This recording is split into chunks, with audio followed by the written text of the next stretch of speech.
अस्सलाम वालेकुम स्टूडेंट, हमारे पास एक्सरसाइज 6.5 जो चैप्टर 6 है ट्रिग्नोमेट्री, उसकी एक्सरसाइज 6.5 हम करने लगे।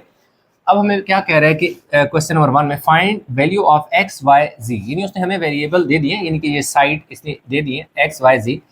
कह रहा है कि वो क्या है, राइट एंगल ट्राइंगल है, कि ये राइट एंगल ट्राइंगल है, उसमें ये वैल्यू फाइंड करें। राइट एंगल ट्राइंगल इसलिए कह रहा है साथ मेंशन भी कर रहा है क्योंकि इसमें ना हम बाद में पाइथागोरस थ्योरम भी लगाते हैं जो राइट एंगल ट्राइंगल पे लगता है।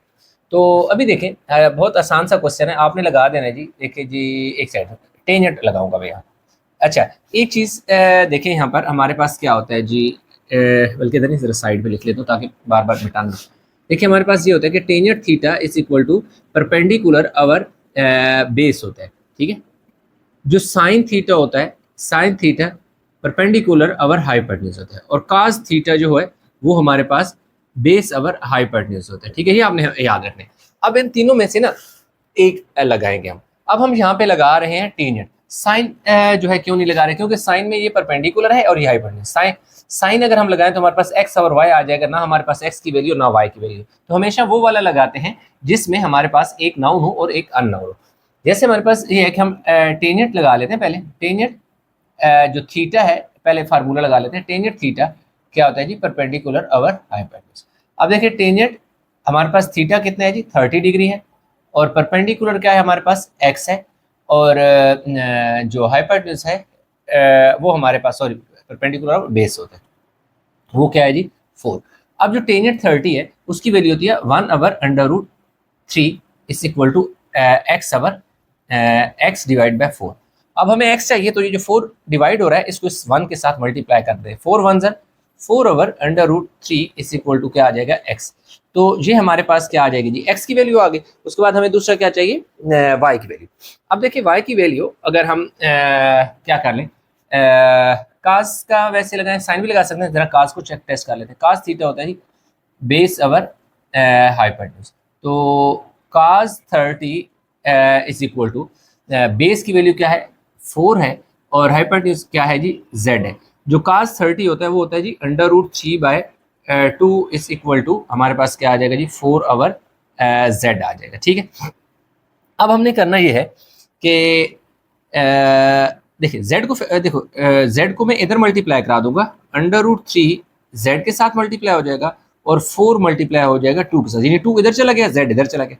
तो z इज इक्वल टू 4 2 ज़र 8 अवर √3 क्या आ जाएगा, यहाँ नीचे आ जाएगा। तो z की जो वैल्यू है वो हमारे पास क्या आ गई है, 8/√3। तो बस इतना सा सवाल था, पहला पार्ट हमारा हो गया जी कंप्लीट। इसी के साथ हम इसका जो पार्ट 2 है वो हमारे पास इस तरह की राइट एंगल ट्राइंगल है, हम बना लेते हैं। यहाँ पर ये हमारा 90 डिग्री है, और A B C Y is equal to √3, Y is equal to √3 cm दे दिए।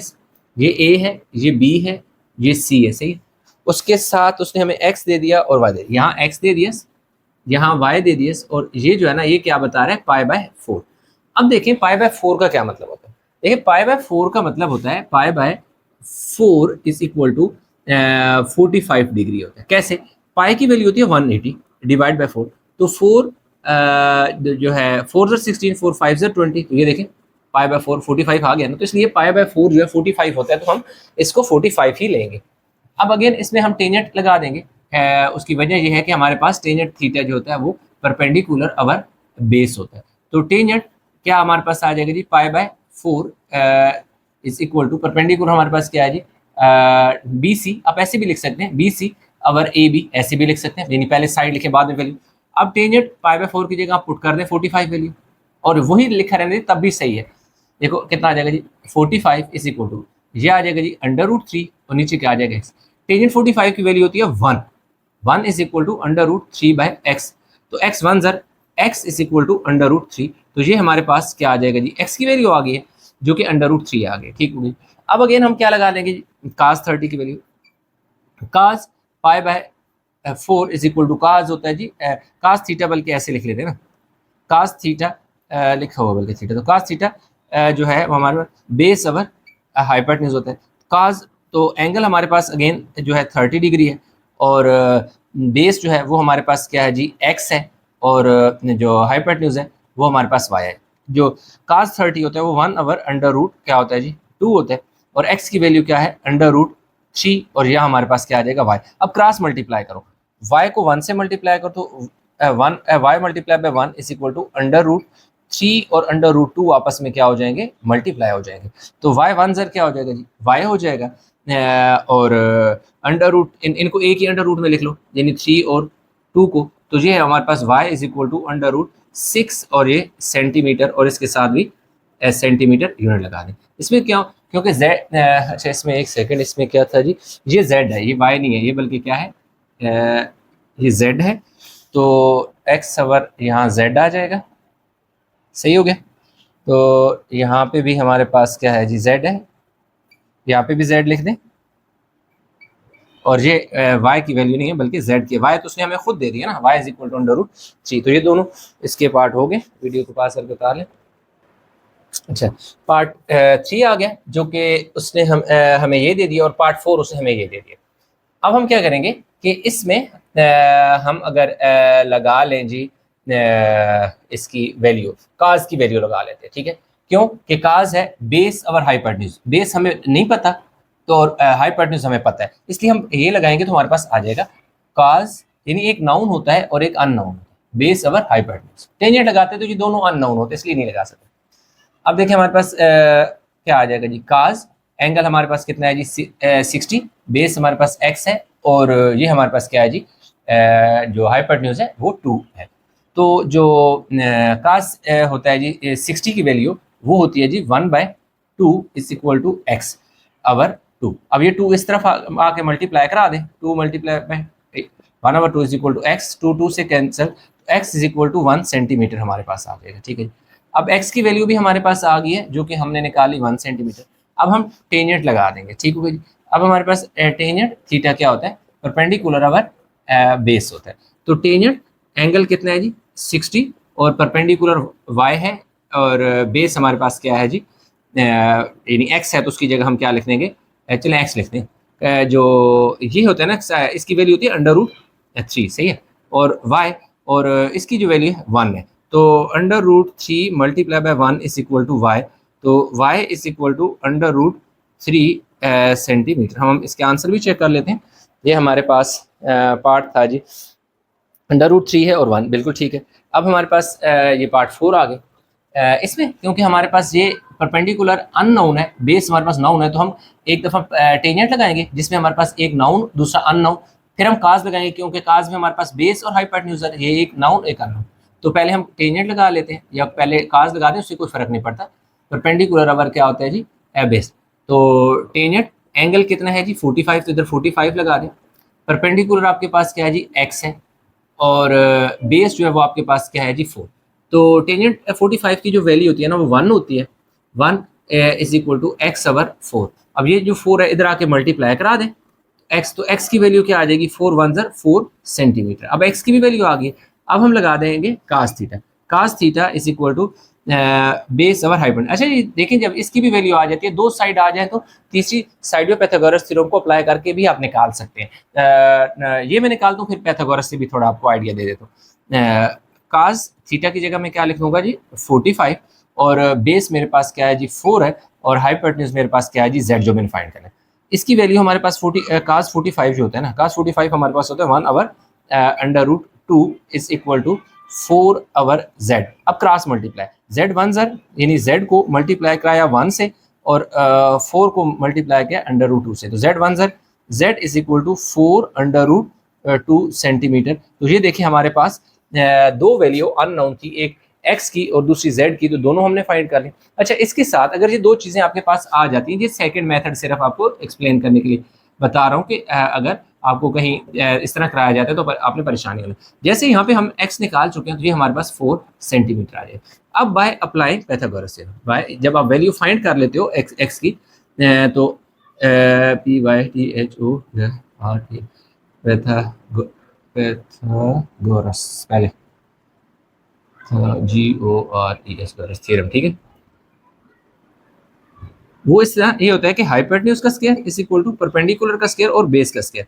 बाज़ औक़ात अगर दो साइडें फाइंड कर ली जाती हैं या दो साइड पता होती हैं तो पाइथागोरस थ्योरम लगाएंगे, तो हो सकता है कि आप कहें कि ये चीज़ सर ने और कराया था तो ये यहाँ पे और है, तो दोनों मेथड अप्लाई होते हैं, इसमें कोई मसला नहीं है। जो आपको ईजी लगता है उसको आप ले सकते हो। अब देखें यहाँ हम जेड मालूम करना है अगर, तो जेड स्क्वायर हो जाएगा। परपेंडिकुलर आपके पास क्या है 4, तो 4 का स्क्वायर। बेस आपके पास क्या है 4 है, तो 4 का स्क्वायर। तो Z square is equal to 16 और 16, ठीक है। तो Z square is equal to ये हमारे पास आ जाएगा जी 32, सही है, 32 आ गया। अब आप इसको ऐसे लिख सकते हो, Z square is equal to 16 multiply by 2 क्या होता है 32 होता है, ठीक है। अब आप इस साइड पे भी स्क्वायर रूट ले लें और इधर इनके ऊपर अलग अलग स्क्वायर रूट ले लें, तो जेड कट जाएगा, तो 16 का 4 होता है और अंडर रूट 2 ऐसी आ जाएगी। 16 का स्क्वायर रूट क्या होता है 4 सेंटीमीटर।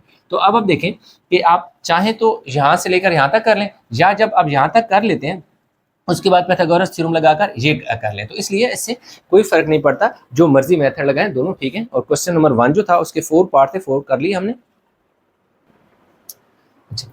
जो क्वेश्चन नंबर हमारे पास 2 है, अब क्वेश्चन नंबर 2 में कह रहा है कि find the unknown sides and angles of the following triangles. कि ये जो नीचे हमें ट्राइंगल्स दे रहा है उसमें कह रहा है कि इनके अननोन एंगल हैं और साइड है वो फाइंड करनी है। पिछले वाले क्वेश्चन नंबर 1 में हमने सिर्फ साइड फाइंड करनी थी, इसमें देखिए उसने 2 साइड हमें दे दी है, ठीक है। तो इस तरह हम क्या करते हैं कि लगा लेते हैं इस पर पाइथागोरस थ्योरम लगाकर हम इसकी जो तीसरी साइड है वो भी फाइंड कर लेते हैं। अब हम लिखेंगे by applying Pythagoras theorem, P Y T Pythagoras theorem। Pythagoras theorem का क्या होता है जी, हाइपोटेन्यूज का स्क्वायर, परपेंडिकुलर का स्क्वायर और क्या होता है जी बेस। हाइपोटेन्यूज इसको कहते हैं, यानी ये जो साइड होती है इसकी ये निशानी होती है, जो 90 का एंगल होता है ना उसके बिल्कुल सामने हाइपोटेन्यूज होता है, ठीक है। वो बी है तो बी स्क्वायर हो जाएगा। अब परपेंडिकुलर, इसको परपेंडिकुलर कहते हैं, ये जो लाइन होती है यानी हाइपोटेन्यूज के बिल्कुल सामने, इसके सामने आपका हाइपोटेन्यूज, हाइपोटेन्यूज के सामने आपका परपेंडिकुलर होता है और फिर नीचे आपका बेस होता है। वो क्या है जी अंडर रूट 3 है, ठीक है, अंडर रूट 3 आ गया। प्लस बेस क्या है 13 है, तो 13 ले लो, स्क्वायर ले लो, स्क्वायर से स्क्वायर रूट, स्क्वायर से स्क्वायर रूट कट गया। B square is equal to 3 plus 13, तो जो बी स्क्वायर है वो कितना आ जाएगा जी 16। Taking square root on both side करेंगे तो हमारे पास क्या आ जाएगा जी 16 का जो स्क्वायर रूट है वो हमारे पास कितना आ जाता है 4 आ जाता है। थोड़ा सा नीट करके लिख लेते हैं, वो कितना आ जाएगा जी 4, तो 7 यूनिट लगा दें सेंटीमीटर। तो ये देखें जो बी है वो हमारे पास क्या आ गया 4 सेंटीमीटर, ठीक हो गया।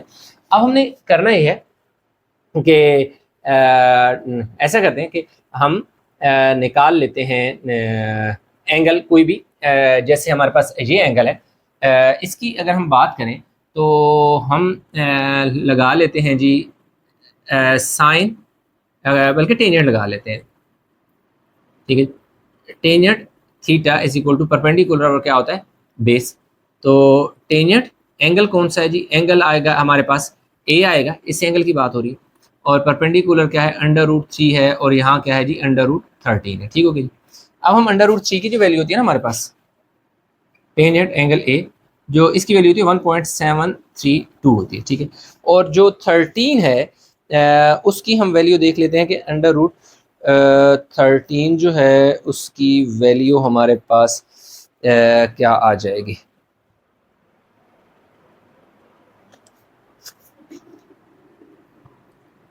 Tangent angle A is equal to, इसकी वैल्यू होगी 1.732 और अंडर रूट 13 की वैल्यू आ रही है 3.606, लिखे 3.606। अब tangent angle A is equal to, इन दोनों को डिवाइड करो तो 0.48 आ जाता है। अब एंगल ए को आपने इधर ही रहने देना है, टेंजेंट को जब हम उधर लेके जाएंगे तो ये टेंजेंट क्या हो जाएगा इनवर्स आ जाएगा और 0.48। जब हम एंगल ए हमारे पास आ जाएगा जी आई थिंक ये इसका टेंजेंट इनवर्स लें तो ये आता है जी 25.64 डिग्री, जी हमारे पास क्या आ गया जी एंगल ए आ गया। ये वाला एंगल हम यहाँ लिख भी देते हैं 25.64 आ जाएगा। अब देखिए इसको कैसे करें, आपने शिफ्ट का बटन दबाना है, टेंजेंट का दबाएंगे तो ये टेन इनवर्स आ जाएगा, इसी शक्ल में लिखा आ जाएगा। आगे जस्ट वैल्यू 0.48 टाइप करके एंटर करने तो आंसर आ जाएगा। अब हमारे पास जो है ना थर्ड आंसर हमने निकालना है, तो उसके लिए बहुत आसान है, कौन सा angle C. Angle C is equal to, ये देखिए 1 2 3, इन तीनों एंगल का जो सम होता है ना वो 180 होता है। उसमें से जो दो नाउन एंगल है वो आपने निकाल देने ऐड करके, यानी एक एंगल ये 90 का है और ये कितना है जी 25.64 है। तो ये 180 में से आपने कितना निकाल देना है जी 115.64, यानी इसमें हमने 90 में ये चीज़ ऐड कर ली। ये देखिए जब इसको मैंने 180 में से ये निकाला तो मेरा 64.36, ये मैंने जब आंसर देखा तो ये आया। इन दोनों का वैसे भी आप खुद भी माइनस कर सकते हैं, इन दोनों को माइनस करें तो ये आएगा। तो ये 2, 1, 2 और 3 चीज़ें हमें रिक्वायर्ड थी, तीनों हमने निकाल ली। तो ये पार्ट तो हमारा हो गया जी कंप्लीट। अच्छा, इसका जो पार्ट 2 है यानी कि क्वेश्चन नंबर 2 ये उसने दे दिया, बहुत ही आसान है। अब सिंपल पहले हम ऐसा करते हैं कि ये चलें पहले हम साइड निकाल लेते हैं। बाय अप्लाइंग पाइथागोरस थ्योरम हम लगा लेते हैं। बाय अप्लाइंग पाइथागोरस थ्योरम, ठीक है। उसमें हमारे पास क्या हो जाएगा, हाइपोटेन्यूज का स्क्वायर, परपेंडिकुलर का स्क्वायर प्लस बेस का स्क्वायर। हाइपोटेन्यूज हमारे पास देखें बी है तो बी स्क्वायर आ जाएगा। परपेंडिकुलर हमारे पास क्या है जी 4 है तो 4 का स्क्वायर आ जाएगा। बेस हमारे पास क्या है जी 4 है तो 4 का स्क्वायर आ जाएगा, तो 16 हो जाएगा। और ये भी कितना हो जाएगा जी 16 हो जाएगा। तो बी का जो स्क्वायर है 16 प्लस 16 कितना हो जाएगा जी 32। फिर आपने क्या करना है कि दोनों तरफ स्क्वायर रूट ले लेना है, यानी बी स्क्वायर है तो इधर भी स्क्वायर रूट ले लें और 32 है तो इसके ऊपर भी स्क्वायर रूट ले लें, ठीक है। तो ये से कट गया तो b is equal to 16 multiply by 2 जो है वो 32 होता है, इसलिए आपने 16 पे अलग स्क्वायर रूट ले लें और 2 पे अलग। तो b इज इक्वल टू 16 का क्या होता है जी 4 और अंडर रूट 2 और साथ क्या लिख लें जी सेंटीमीटर। तो b की वैल्यू हम देख लेते हैं कि यही है, b is equal to 4 under root 2 centimetre, ठीक है जी। जी हमारे पास क्या आ जाएगा जी 4 अंडर रूट 2 सेंटीमीटर, ठीक है। अब हमने क्या करना है कि ये अगर एंगल ये तो 90 है ना कंफर्म है। अब हमने लगाना है जी टेंजेंट थीटा क्या होता है परपेंडिकुलर अवर बेस होता है। तो अब टेंजेंट अब एंगल कौन सा ले आएगा, ये दोनों ले रहे हैं ना, इसका ये एक एडजेसेंट साइड के साथ ये एंगल है ना, ये कितना है जी एंगल ए है। तो परपेंडिकुलर क्या है जी 4 है, जो बेस है वो भी क्या है जी 4 है, ये दोनों कट जाएंगे तो टेंजेंट ए हमारे पास क्या आ जाएगा 1। अब एंगल ए इधर ही रहे, ये टेंजेंट उधर जाकर क्या हो जाएगा इनवर्स बन जाएगा और 1। जब आप टेंजेंट इनवर्स लेते हैं 1 यानी शिफ्ट का बटन दबाएं टेंजेंट का बटन दबाएं तो ये टेंजेंट इनवर्स आगे 1 टाइप करके एंटर करेंगे तो आपके पास क्या आ जाएगा 45। ये एंगल हमारे पास क्या आ गया 45। अब आप चाहें तो दूसरा लगा लें, अब काज लगा लेते हैं। चलिए देखो cos theta is equal to क्या होता है बेस अवर हाइपोटेन्यूज, ये हमारा बेस होता है, ये हमारा हाइपोटेन्यूज होता है। तो काज थीटा कितना है हमारे पास, बल्कि नहीं ये तो हमारे पास हमने वो निकाला है ना दूसरा, एक सेकंड। अब अगर आप साइन लगा लें, चले हम साइन का लगा लेते हैं। देखो ना sine theta is equal to perpendicular over hypotenuse होता है। तो साइन हम एंगल ले लेते हैं जी C, angle C is equal to perpendicular क्या है 4 है और बेस क्या है सॉरी हाइपोटेन्यूज क्या है 4 अंडर रूट क्या है जी 2। ये देखो 4 को 4 से कट कर दो, sine angle A is equal to 1/1 over under root 2। तो साइन 1 ओवर अंडर रूट 2 क्या होता है 45 होता है। तो angle A is equal to sine inverse 1 over under root 2 जो है ना इस सॉरी सी की वैल्यू है, सी गलती से ए लिख रहा हूँ। तो सी की वैल्यू कितनी आ जाएगी 45। एक तो ये मेथड है सी को निकालने का। अब आपके पास सेकंड मेथड है टू फाइंड एंगल सी। उसको आप कैसे फाइंड कर सकते हैं सेकंड मेथड जो एंगल सी के लिए, उसमें ये होता है कि angle C is equal to total जो 3 एंगल है ना वो 180 होते हैं, ठीक है। तीनों एंगल हमारे पास 1, ये तो 45 हम निकाल चुके हैं, ये हमारे पास क्या है 90 है। 1 2 3 इंटीरियर एंगल जो होते हैं इन तीनों को जमा करो तो 180 होता है। जब आपके पास 2 एंगल हो तो उन्हें 180 में से क्या कराते होते हैं माइनस, तो उन दोनों को प्लस कर लेते होते हैं, प्लस करने के बाद उनको क्या कर देते हैं माइनस। तो 180 में से जब आप 135 निकाल देते हैं तो पीछे आपके पास 45 बचता है। अब आप चाहें तो आप इस मेथड से निकाल लें सी, आप चाहें तो इस मेथड से निकाल लें, जो आपको इजी लगता है, कोई भी पाबंदी नहीं है, दोनों मेथड ठीक है। क्वेश्चन नंबर जो है ना 3 उसमें कह रहा है each side of a square field is 60 metre long. अब वो कह रहा है कि एक फील्ड है, खेत है यानी कि फील्ड है जो क्या है स्क्वायर है, इस तरह का एक स्क्वायर है जिसको हमने नाम दे दिया ABCD। अब वो कह रहा है कि उसकी जो स्क्वायर है उसकी जो सारी साइड्स है ईच साइड वो कितनी है इज 60 मीटर, कि हर साइड 60 मीटर, ये साइड भी 60, ये साइड भी, ये साइड भी, ये साइड, चारों साइड 60 मीटर, यानी स्क्वायर होता ही वो है जिसकी सारी साइड्स आपस में equal. Find the length of diagonals of the field. अब कह रहे हैं कि जो डायगोनल्स है ना उनकी लेंथ क्या करो फाइंड करो, तो एक डायगोनल जितना होगा दूसरा भी उतना ही होगा, तो मतलब हमने एक डायगोनल फाइंड करना है। तो इस तरह हमने लिख दिया कि let A B C is a square with sides length 60 metre each, कि भाई ए बी सी डी हमारे पास एक स्क्वायर है जिसकी 60 मीटर हर साइड है। A C is a diagonal of a square. अब ये जो ए सी है वो इसका क्या है, एक डायगोनल है, वन ऑफ द डायगोनल्स। दूसरा डायगोनल हमारे पास यूं ये नहीं बनेगा जो बी डी बनेगा, तो इसलिए मैंने एक ही बनाया क्योंकि दोनों की लेंथ सेम आएगी, जितना हमारे पास ए सी होगा उतना ही हमारा बी डी होगा।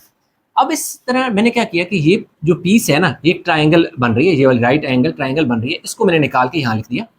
तो ये देखें ए बी 60 है, बी सी कितने 60 है, और ये मैंने क्योंकि फाइंड करना है, तो ये देख सकते हैं मेरे पास क्योंकि ट्राइंगल बन गई है। तो अब मैं क्या करूंगा, बाय अप्लाइंग पाइथागोरस थ्योरम।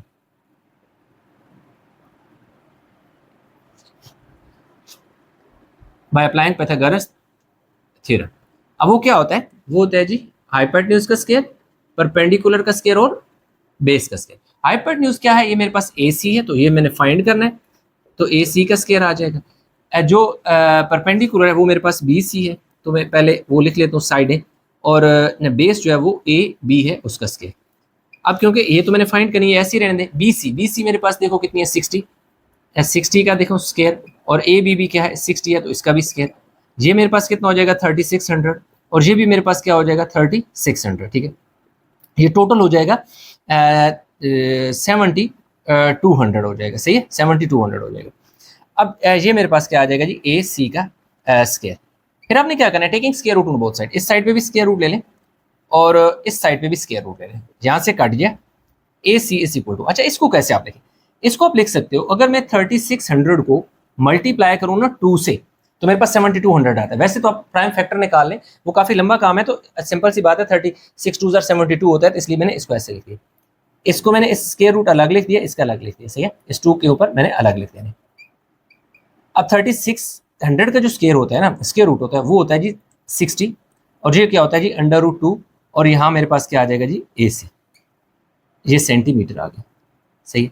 तो आगे जाकर उसने मुझसे पूछा था कि लेंथ, तो length of each diagonal is, आपने लिख देना length of each diagonal is 60 √2 centimetre, 60 √2 centimetre. तो भाई जो मेरे पास डायगोनल आएगा, तो जो डायगोनल की लेंथ आ जाएगी वो आ जाएगी 60 √2 मीटर, जो कि इसका आंसर है। तो यूं हमारे पास जो क्वेश्चन 3 था स्टूडेंट, वो भी अपने इख्तिताम को पहुंचा, वो भी हमने कर लिया।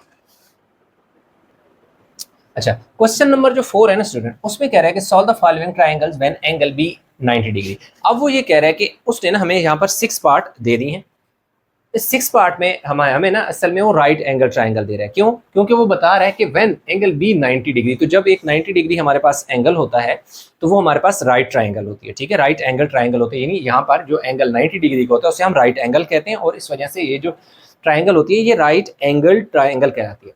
अब इसमें कुछ चीज़ें वो हमें दे रहा है, कुछ हमने मालूम करनी है। टोटल यानी कि आप जेहन में रखें कि टोटल अगर आपके पास ट्राइंगल है ना, उसमें टोटल 6 चीज़ें होती हैं, 3 एंगल होते हैं और 3 साइड, यानी 1 2 3, ये 3 साइड होती हैं, और एंगल 1 2 3। अब इन 6 में से वो हमें कम से कम 3 दे देता होता है, एक ये एंगल दे दिया, एक ये एंगल, 2 और एक साइड दे दी, यानी 2 एंगल और एक साइड उसने हमें दे दी। तो हमने एक एंगल 2 साइड हमने क्या करनी है, फाइंड करनी है। ये देखो जो जो हमें गिवन था मैंने लिख दिया, angle C 60 degree, angle B 90 degree, C जो साइड है वो उसने हमें दे दी। फाइंड हमने क्या करना है, एक एंगल करना है और 2 साइड करनी है, ठीक है। तो चले हम यहाँ से स्टार्ट कर लेते हैं। तो ऐसा है कि हम पहले एंगल फाइंड कर लेते हैं, कौन सा, एंगल ए। तो आप देखिए मेजरमेंट एंगल ए, आप याद रखें कि जब भी आपको 2 एंगल गिवन हो तो तीसरा एंगल निकालने का ये तरीका होता है कि total sum of interior angle of a triangle that is 180, वो लिखना है, फिर माइनस करना है जो 2 एंगल गिवन है उन्हें माइनस करना है। तो उसका आसान हल होता है कि ब्रैकेट लगा के उनको पहले ऐड कर लो, और ऐड करने के बाद ये होगा कि आपके लिए आसानी हो जाएगी वो एंगल निकालने के लिए। तो ये हमारे पास कितना आ जाएगा जी 30 डिग्री, ठीक है। मेजरमेंट एंगल ए 30, जो पहली फाइंडिंग है वो हमारे पास आ गई है। अब हमने क्या करना है कि ये जो एंगल है ना, ये वाला, ये हमारे पास कितने आ गया जी, 30 डिग्री हमारे पास एंगल आ गया। अच्छा, यहाँ पे ये देखें हमने गलत वैल्यू ये पुट की कि देखो बी के सामने बी होता है तो सी के सामने सी, तो असल में ये सी है जो कि 3 अंडर रूट क्या है जी, 3 सेंटीमीटर है, और इस साइड पे हमने क्या लिखना है जी, बी के सामने बी होता है, ठीक है, तो बी हमने फाइंड करना है, ये एक हमसे मिस्टेक हो गई। तो अब हम क्या करते हैं कि टेंजेंट थीटा क्या होता है जी, परपेंडिकुलर अवर बेस होता है। अब ये दो क्यों लगा रहा हूँ टेंजेंट, क्योंकि इसमें एक अननोन है एक नाउन है, ये दो साइडें होते हैं ना, ये परपेंडिकुलर होता है और ये क्या होता है, बेस। तो टेंजेंट में ये दो साइड की रेश होती है, ये दो होती है, इसमें एक नाउन है एक अननाउन है, और एंगल भी हमें पता है इसलिए लगा रहा हूँ। अब देखिए जी, टेंजेंट कितना लगा दूंगा जी, 30 लगा दूंगा। परपेंडिकुलर मेरे पास क्या है जी, ए है, बेस मेरे पास क्या 3 अंडर रूट क्या है जी, 3 है। तो जो टेंजेंट 30 होता है ना, उसकी वैल्यू होती है 1/√3 होता है, और ए और 3 अंडर रूट 3। अब क्या करें, ये 3 अंडर रूट 3 इधर ले 1 से मल्टीप्लाई कराएंगे तो 3 अंडर रूट 3 डिवाइड बाय क्या आ जाएगा जी, अंडर रूट 3 हो जाएगा, ठीक हो गया। और इस तरफ क्या आ जाएगा जी, ए। तो अब अंडर रूट 3 जो अंडर रूट 3 से कट के ए इज इक्वल टू 3 सेंटीमीटर आ जाएगा, ठीक है जी, ए की वैल्यू हमारे पास आ गई। अब हमने क्या निकालना है जी, निकाल लेते हैं जी इसकी वैल्यू इस बी की। तो ये हमारे पास देखिए ना 3 आ गया ना, अब पाइथागोरस लगाएं तो तब भी हो जाता है, लेकिन अब हम लगाते हैं जी कास थीटा। देखिए कास थीटा क्या होता है, कार बंद है यानी बेस अवर हाइपोटेन्यूज। अब कॉस एंगल कितना है जी, 30। अब कास क्यों लगा रहे हैं, कास इसलिए लगा रहे हैं क्योंकि एक नाउन एक अननाउन, तो जो नाउन साइड है वो बेस है, वो ऊपर लिख दे 3 अंडर रूट 3 अवर 1 है, ये आ जाएगा। तो अब देखें ये जो वैल्यू होती है ना हमारे पास कास जो 30 होता है वो होता है under root 3/2 is equal to 3 under root 3 by, देखो भी क्रॉस मल्टीप्लाई कराए, देखो अंडर रूट 3 के साथ क्या मल्टीप्लाई हो जाएगा जी, बी, और ये हो जाएगा 3 2 ज़र, देखो ना 2 multiply by 3 into under root 3 हो जाएगा, ठीक है।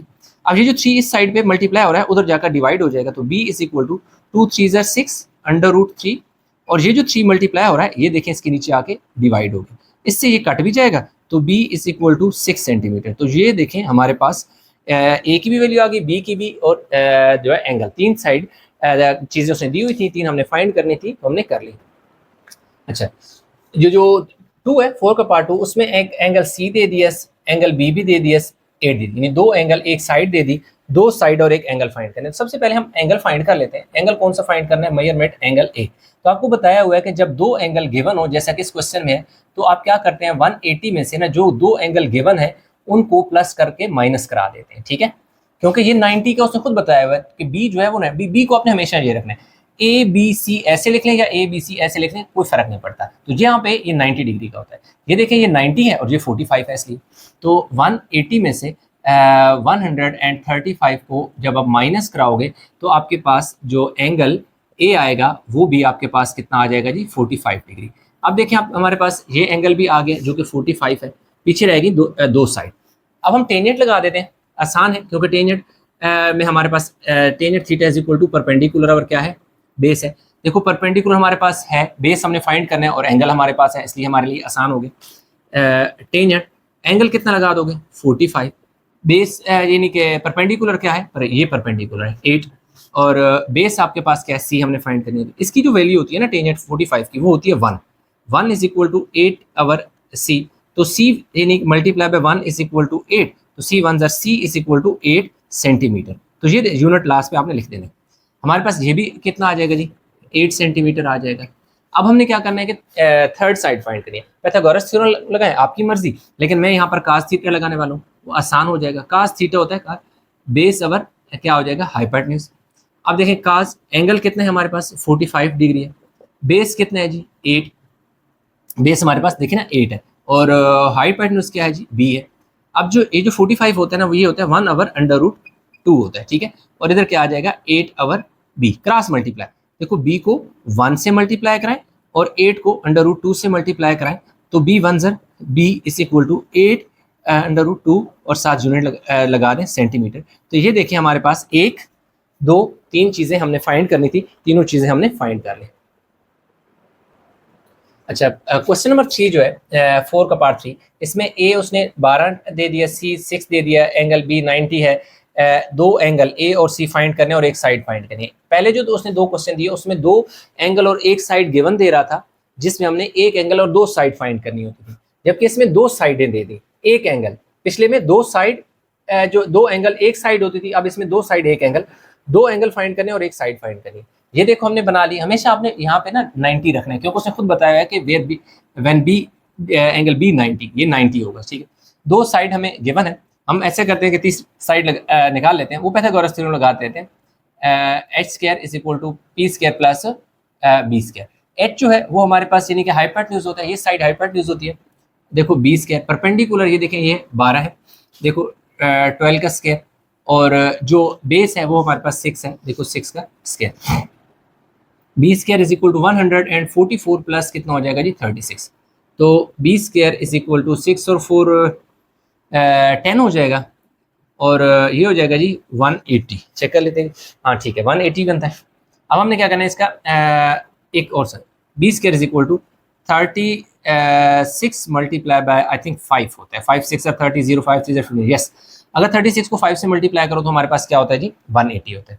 तो इस तरह हमने क्या करना है कि बी स्क्वायर जो है ना, इधर भी स्क्वायर रूट ले लें, 36 के ऊपर भी स्क्वायर रूट ले लें, और 5। अच्छा ये देखो ना, ऐसे बहुत आसान काम है ये वाले निकालना। अदरवाइज आप जो है ना 180 के ऐसे ना यूं लेना 180, ऐसे इसके प्राइम फैक्टर निकालें, 290 सर, 245 सर, सही है, 3 5 15 सर, 3 5 सर, और 5 1 सर। आप इस तरह भी कर सकते हैं इसको, ये प्राइम फैक्टर यानी 2 का स्क्वायर, 3 का स्क्वायर और 5 तो दोबारा यही आ जाएगा। लेकिन अगर आपको इस तरह हो तो आप अंदाजा लगा लिया करें कि जैसे 2 का स्क्वायर 4 होता है, 3 का स्क्वायर 9, और इस तरह 16। मैं दोनों तरह से चलो करा देता हूँ, टेंशन ना ले यार, लंबी चौड़ी कहानियां नहीं सुनाते।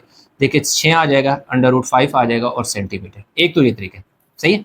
या आप ऐसा करें कि जो b इज इक्वल 180 है ना, तो 180 की जगह आप अगर मैं यूं लिख दूँ, यानी कि अगर ऐसे ये इसमें लिख देता हूँ, और यानी कि या ऐसे b square is equal to 180 की जगह ना 2 multiply by 2 multiply by 3 multiply by 3, और क्या आ जाएगा 5, सही हो गया। ऐसे स्क्वायर रूट इधर भी ले लें, इधर भी b कट गया, b इज इक्वल टू इधर देखें 2 का स्क्वायर 3 का स्क्वायर, यानी 2 का स्क्वायर और 3 का स्क्वायर और 5, ऐसे इन सारों के ऊपर स्क्वायर रूट अलग कर लें, सही है।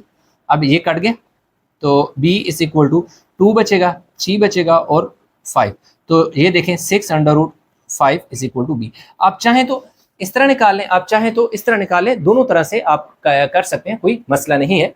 यानी कि आप दोनों तरह से इसको आप सॉल्व कर सकते हो। या मैं बीच में लिख दूँ और कि भाई साहब अगर ऐसे लिख दो या फिर आप ऐसे सॉल्व करो, दोनों तरह से आप सॉल्व कर सकते हो, ठीक है।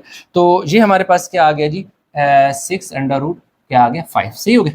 तो अब ऐसा है कि ये वाला मैं रेस कर देता हूँ, सिर्फ आपको समझाने के लिए लिखा था, और जगह अब हमने लगा देना जी cos theta base over hypotenuse, ठीक है। Cos angle measurement angle A आ जाएगा, measurement angle A is equal to base, base मेरे पास क्या है जी 6 है, और हाइपोटेन्यूज मेरे पास क्या है 6/√5 है। देखो 6 क्या है 5 है, ये देखिए 6 इस 6 से कट जाएगी, तो जो काज मेजरमेंट एंगल ए है वो क्या आ जाएगा 1/√, क्या आ गया जी 5। अब मैंने इसे करना कुछ ऐसे है कि काज measurement angle A is equal to 1 divided by ना, मैंने क्या कर लेना है 5 कर लेना है, सही है जी।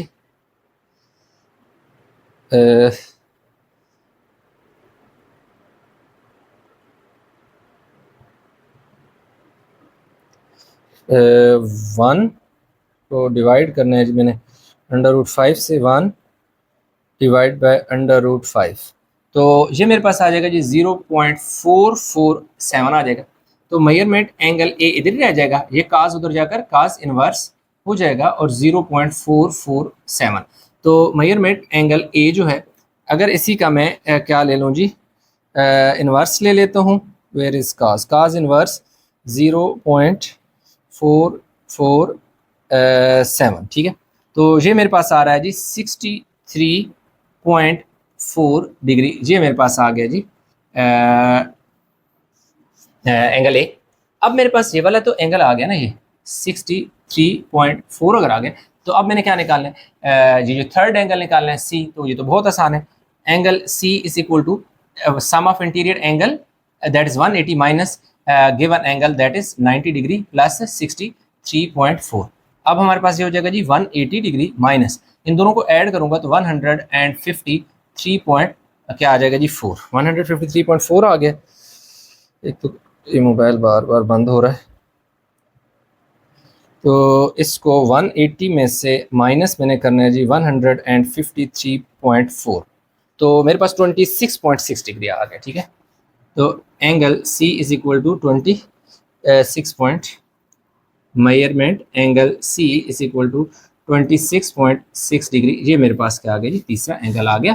तो इसके पीछे मेजरमेंट लगा लें, मेजरमेंट यानी ये 26.6 एक वैल्यू है ना, मेजरमेंट ही है ना। अच्छा, पार्ट 4 में उसने हमें गिवन दे दिया, दो एंगल दे दिए ए और बी और एक साइड सी दे दी। एंगल एक सी एंगल जो फाइंड करना है और एक ए और एक बी, यानी ये दो साइडें, ए के सामने ए है और बी के सामने बी है, ये फाइंड करनी है। तो दो एंगल क्योंकि गिवन है तो हम थर्ड एंगल ये जो सी है वो बहुत आसानी से निकल आएगा, कोई परेशानी वाली बात नहीं है। Measurement angle C is equal to sum of interior angle minus known angle, जो गिवन एंगल है वो माइनस कर देंगे। तो measurement angle C is equal to 180 minus 150 degree, तो ये मेजरमेंट एंगल सी जो है वो हमारे पास कितना आ जाएगा जी 30 डिग्री आ जाएगा। तो ये देखिए हमारे पास एक फाइंडिंग आ गई है। अब हमने क्या करना है कि हम टेंजेंट लगा लेते हैं।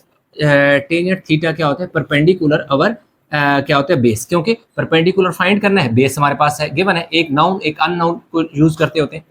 टेंजेंट थीटा कितना होगा जी 60 डिग्री, जो ये यहाँ पे है देखिए टेंजेंट 60, और परपेंडिकुलर हमारे पास क्या है ए हमने फाइंड करना है, और बेस हमारे पास क्या है जी 4। अब जो टेंजेंट 60 होती है ना उसकी वैल्यू होती है √3, √3 is equal to A over 4 इधर आके मल्टीप्लाई करा दो, 4 √3 इज इक्वल टू ए, तो ए इज इक्वल टू 4 √3 सेंटीमीटर, ये हमारे पास क्या हो गया जी ए आ गया। अब हमने क्या फाइंड करना है जी बी फाइंड करना है बी, तो उसके लिए हम क्या लगा देंगे कास थीटा। कास थीटा होता है बेस ओवर हाइपोटेन्यूज, क्यों ये नाउन है ये अननाउन है, इसलिए कास अब हम लगा देंगे cos 60 degree is equal to base कितना है जी 4 है और हाइपोटेन्यूज क्या है जी बी है।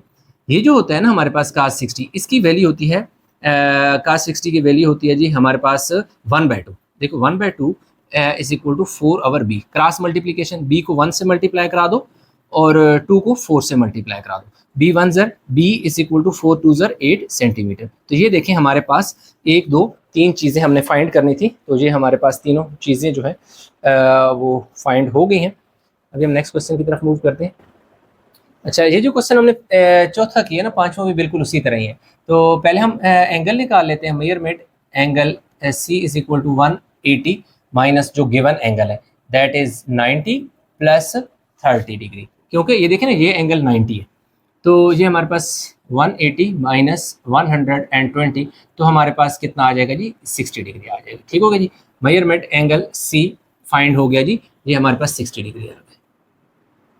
फिर अब हमारे पास यानी कि साइड हमने फाइंड करनी है, तो हम अगेन टेंजेंट लगाएंगे cos tangent theta is equal to perpendicular over base. तो टेंजेंट कितना है जी थीटा कितना है 30 डिग्री है, और क्योंकि हमेशा हम वो यूज करते हैं जो एक नाउन हो एक अननाउन हो, ये नाउन है और सॉरी ये नाउन है ये अननाउन है, तो परपेंडिकुलर हमारे पास ए है, बेस हमारे पास क्या है 4, तो इस 30 की वैल्यू होती है 1 over √3 is equal to A over 4। अब ये इधर आके मल्टीप्लाई हो जाएगा, तो 4 1 ज़र 4 ओवर √3 हो जाएगा, और इधर ए, तो ए की जो वैल्यू है वो हमारे पास आ गई जी 4 ओवर √3 सेंटीमीटर। तो ये देखिए हमारे पास एक साइड आ गई है।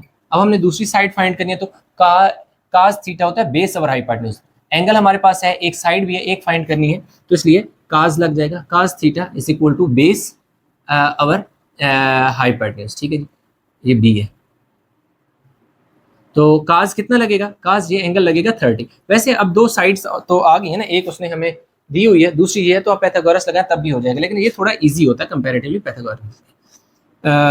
बेस हमारे पास देखें क्या है 4 है, और हाइपोटेन्यूज क्या है जी बी है। तो ये जो काज 30 की होता है ना, ये वैल्यू होती है √3/2 is equal to 4 over B, क्या हो जाएगा जी 4 ओवर बी। अब बी को इधर मल्टीप्लाई कराएं √3 के साथ, is equal to 2 multiply by क्या हो जाएगा 4। अब बी को इधर ही रहने दें, ये जो 4 2 8 हो जाएगा और ये √3 मल्टीप्लाई हो रहा है, इधर आके डिवाइड हो जाएगा और 7 यूनिट लगा दें सेंटीमीटर। तो अब हम चेक कर लेते हैं जी, ये हमारे पास हो गया जी पार्ट इसका 5, लास्ट पार्ट रह गया जी 6। अच्छा, जो लास्ट क्वेश्चन है 4 का पार्ट जो लास्ट है 6, इसमें उसने हमें 2 साइड दे दी हैं और एक एंगल दे दिया है, 2 एंगल और एक साइड फाइंड करनी है। तो हम पहले क्योंकि 2 साइड गिवन है तो पाइथागोरस थ्योरम लगा के तीसरी साइड निकाल लेते हैं। तो देखें ये हमारा हाइपोटेन्यूज होता है, हाइपोटेन्यूज 10 है तो इसकी जगह आपने क्या लिख लेना है 10, 10 का स्क्वायर। परपेंडिकुलर ये साइड क्या होती है परपेंडिकुलर, जो कि क्या है 6 है तो 6 का स्क्वायर हो जाएगा। बेस जो है वो क्या है c है, यानी बेस क्या है, ये बेस होता है, ये c है तो c का स्क्वायर। 10 का स्क्वायर क्या होता है जी 100, 6 का स्क्वायर 36, तो इक्वल किस तरफ भी ले आएंगे साथ ही, तो 36 हो जाएगा और c स्क्वायर। 100 में से 36 निकालो तो पीछे 64 बचता है, c स्क्वायर। इधर भी स्क्वायर रूट, इधर भी स्क्वायर रूट, तो c की जो वैल्यू है ना वो 8 आ जाएगी, 8 सेंटीमीटर। ये देखें थर्ड साइड भी हमारे पास आ गई, हम लिख लेते हैं 8 सेंटीमीटर। अब हमारे पास क्या है कि हम टेंजेंट लगा लेते हैं, टेंजेंट थीटा परपेंडिकुलर अवर क्या होता है जी बेस। अब देखिए टेंजेंट एंगल क्या आएगा, मेजरमेंट एंगल ए आ जाएगा, इस एंगल को ले लेते हैं। इधर देखिए हमारे पास क्या आ जाएगा जी 6 है और नीचे हमारे पास क्या है 8 है। थोड़ा इसको सिंप्लीफाई करें तो 2 3 ज़र और 2 4 ज़र, तो measurement angle A is equal to tangent उधर जाएगा तो टेंजेंट इनवर्स बन जाएगा और ये आ जाएगा जी 3/4। अब अगर हम जो है जी टेंजेंट इनवर्स अगर लगा लें तो हमारे पास कितना आता है, हम निकाल लेते हैं यहाँ पर जी वैल्यू इसकी। अच्छा, इसका हमने ले लिया जी। अब measurement angle A is equal to, ये हमारे पास आ रहा है जी 36.869 इस तरह आ रहा है। तो इसको मैं लिख सकता हूँ जो है measurement angle A is equal to measurement angle A is equal to मेरे पास कितना आ जाएगा 36.87 लिखी होगा, ठीक है 36.87 डिग्री। ये मेरे पास क्या आ जाएगा जी, इसका आंसर आ जाएगा दूसरा। मेजरमेंट एंगल सी यानी थर्ड एंगल हमें निकालना है, तो उसके लिए क्या करेंगे, जो टोटल 180 में से जो 2 एंगल गिवन है ना वो माइनस कर दो। ये देखिए ये 90 है ना, तो 90 प्लस 36.87, तो ये हमारे पास देखो कितना हो जाएगा 180 हो जाएगा और ये आ जाएगा जी 126.87 करें तो ये 53.1 मेजरमेंट एंगल सी जो है ये इस तरह हमारे पास आ जाएगा जी 53.13 डिग्री। हम फिर भी चेक कर लेते हैं जी कैलकुलेटर से। 180 माइनस 53.13 ये हमारे पास थी, यानी 1 2 3 चीज़ें आ गई और इसी के साथ क्वेश्चन 4 जो है वो हमारा हो गया जी कंप्लीट। अच्छा, क्वेश्चन नंबर जो 5 है उसमें कह रहा है कि let Q and R be the 2 points on the same bank of the canal. कह रहा है कि भाई एक नदी है, यानी आप देख सकते हैं कि उसने ना ऐसे एक यूं नदी को रिप्रेजेंट किया हुआ है इस तरह, ठीक है। तो अब कह रहा है कि जो Q है R है वो सेम के उसका क्या है किनारा है, मतलब यूं नदी ऐसे यूं बहती हुई जा रही है तो सेम बैंक है, यानी ये और ये दोनों पॉइंट जो है एक ही किनारे के ऊपर है। जबकि कह रहा है कि जो R है ना वो बिल्कुल P है ना वो R के बिल्कुल अपोजिट स्ट्रेट लाइन है, जो कि जो रिवर का दूसरा किनारे यानी दूसरी साइड है ना, दूसरा अपोजिट बैंक है ना, ये तो सेम बैंक एक ही किनारा है ना बैंक है, उस पर 2 पॉइंट है, ये उसका अपोजिट बैंक है, यानी कि दरिया का दूसरा किनारा है, कैनाल का दूसरा किनारा है जो कि P है, और P जो है वो R के बिल्कुल अपोजिट स्ट्रेट लाइन है। And the point P is placed on the other bank straight to the point R। यही बात कह रहा है कि जो P है वो R के बिल्कुल अपोजिट एक स्ट्रेट लाइन पे है। Find the width of the canal and the angle PQR in radian. अब 2 चीजें, एक कह रहा है विड्थ आपने फाइंड करनी है, दूसरा कह रहा है कि एंगल फाइंड करना है PQR, लेकिन होना किस में चाहिए, रेडियन में होना चाहिए। तो रेडियन में बहुत आसान है, पहले फाइंड कर लेंगे बाद में रेडियन में चेंज कर देंगे, ठीक है। तो इसको हमने क्या कह दिया कि ये फर्ज करो ये x है, तो क्योंकि पाइथागोरस थ्योरम लगा देंगे तो 2 साइड गिवन है तो तीसरी साइड हमारे पास ऑटोमेटिकली आ जाएगी। थ्योरम वो क्या होता है जी, हाइपोटेन्यूज का स्क्वायर, परपेंडिकुलर का स्क्वायर और बेस का स्क्वायर। हाइपोटेन्यूज ये है, ये वाली साइड है जो कि 13 है, तो 13 का स्क्वायर, जो परपेंडिकुलर है वो x है, ये देख सकते हैं, ये परपेंडिकुलर, ये साइड परपेंडिकुलर है जो कि x है, प्लस बेस। बेस हमारे पास क्या है जी, ये साइड है जो कि 5 है, 5 का स्क्वायर। अब 13 का स्क्वायर होता है 169, 5 का स्क्वायर होता है 25। इसको इस साइड पे भी साथ ले आएंगे और हमारे पास आ जाएगा जी एक्स स्क्वायर। ये हमारे पास पीछे बचेगा 144 और इधर बचेगा एक्स स्क्वायर। अब आपने क्या करना है, इधर भी स्क्वायर रूट ले लेना है, इधर भी स्क्वायर रूट ले लें। तो यूं हमारे पास जो एक्स है वो हमारे पास यानी कि 144 का जब आप स्क्वायर रूट लेते हैं तो आपके पास क्या आता है जी 12 और 7 यूनिट आप मीटर लगा दें। तो पहली फाइंडिंग जो है विड्थ है वो हमारे WIDT विड्थ ऑफ कैनाल जो है वो आ गई है, that is equal to 12 metre. दूसरा उसने हमें क्या कहा था कि भाई फाइंड करो इसकी एंगल फाइंड करो।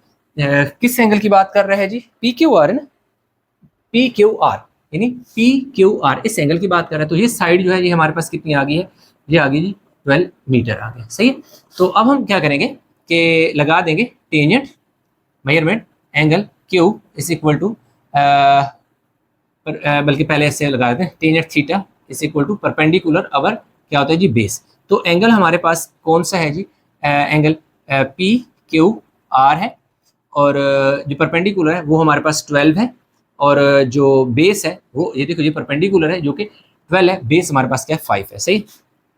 और अब आपने करना क्या है इसको कि अगर मैं 12 को ना डिवाइड करूँ 5 से तो 5 2 ज़र 10 हो जाएगा, 2 ऊपर पॉइंट नीचे 0 तो 5 4 ज़र 20 यानी ऐसे आ जाएगा। तो PQR ये इसके ऊपर ऐसे यूं कैप से लगा दें तो इसका मतलब है कि एंगल R पर Q पर बन रहा है। तो इधर जाकर टेंजेंट जो है वो इन्वर्स बन जाएगा और वैल्यू कितनी आ जाएगी 2.4।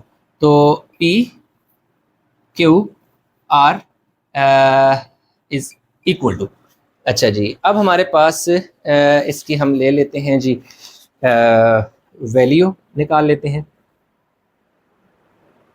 जब टेंजेंट इनवर्स 67 ये लेते हैं हम, टेंजेंट इनवर्स 2.4 लेते हैं तो ये हमारे पास आ जाता है जी 67.38 आ जाता है। लेकिन उसने क्या कहा था कि एंगल हमें किस में दो, रेडियन में।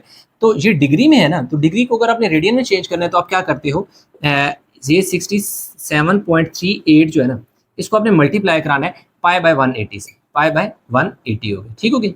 अब हमारे पास क्या हो जाएगा 67.38, ये जो पाई है ना इसकी वैल्यू होती है 3.142 और नीचे डिवाइड बाय 180। अब आपने करना ये है कि ये जो आपके पास वैल्यू आ गई है ना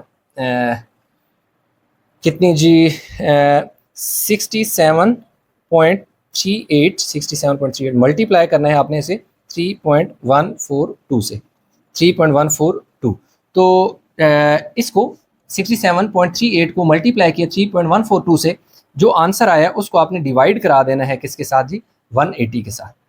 तो इसको अगर हम डिवाइड कराते हैं 180 के साथ तो ये हमारे पास आ जाता है जी PQR इज इक्वल टू 1.176। तो हम लिख सकते हैं जी PQR इज इक्वल टू 1.18 यही आपकी बुक में आंसर है। तो ये साथ आपने क्या लिखना है जी RAD यानी ये किस में चला गया है, रेडियन में। तो ये इसी वजह से हमने मल्टीप्लाई किया था ताकि ये चला जाए रेडियन में। तो ये हमारे पास क्या हो गया जी, क्वेश्चन 5 भी कंप्लीट हो गया। अस्सलाम वालेकुम स्टूडेंट, हमारे पास एक्सरसाइज जो 6.5 है इसका क्वेश्चन नंबर जो 5 है। अब क्वेश्चन नंबर 5 में वो ये कह रहा है कि calculate the length x in the adjoining figure. अब ये देखें उसने एक एडजॉइनिंग फिगर कह रहे हैं कि दो फिगरें जो ज्वाइन हुई है एक दूसरे से जुड़ी हुई है, एक को मैंने नाम 1 दे दिया, एक को नाम 2 दे दिया, यानी ये फिगर 1 है ये फिगर 2 है। अब देखिए एक ये है ये BCD है और ये क्या है जी ABD है। इनमें ये जो BD है ना ये कॉमन जो है साइड है।